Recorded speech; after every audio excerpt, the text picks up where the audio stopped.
হ্যাঁ ডক্টর নরবরে আছেন? হ্যাঁ হ্যাঁ আছি। আচ্ছা কি হয়েছে কি হয়েছে? এই যে আমার ভাইটা ঠিক মতো দেখতে পাচ্ছি চোখে। কোন চোখে সমস্যা হচ্ছে, ডান চোখে না বাঁ চোখে? ডাক্তার বাবু আমি ডান হাতি মারি, কিন্তু বাঁ দিকে আমি চোখে দেখতে পাচ্ছি না। ও বুঝতে পেরেছি, মানে অতিরিক্ত হাতের কাজ করা হয়ে গেছে তো, তাই জন্য না তোমার চোখে ছানি পড়ে গেছে। ডাক্তার বাবু তাহলে কি করা যাবে? ঠিক আছে দেখছি, দাঁড়াও কি করা যায়। ওই দেখি বাবু, তুমি একটু এগিয়ে এসো দেখি, তোমার চোখটা দেখি কি হয়েছে, এগিয়ে এসো।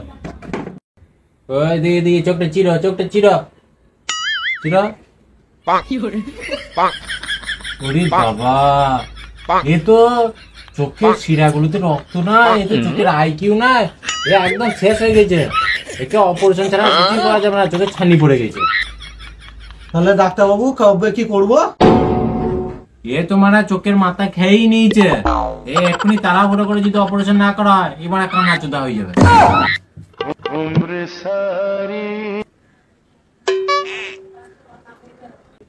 তাহলে ডাক্তার বাবু কোথায় অপারেশনটা হবে? তুমি চিন্তা করছো কেন মানে, আমার এখানে সবকিছু ব্যবস্থা আছে। আমার পাশে রুম আছে, চলো মানে রুমে ঢুকে এখন অপারেশন করে দিচ্ছি। চলো আসো আসো আসো, সব সব মানে এখানে সব এক্ষুনি অপারেশন করে দিচ্ছি। দেখো সে বড়, ভালো করে হাত পাগুলো ধরো, ভালো করে ধরো। কে হয় তোমার ভাই? হয়তো হ্যাঁ ভালো করে হাত পাগুলো ধরো, আর গরুর মতো মেমানে আমার দোষ নেই কিন্তু। ধরো, কোথায় রাখলাম রে মারা জিনিসটা আমার, ওষুধের বক্সটা। দেখে দেখে দেখে বড় পাগল তুলা।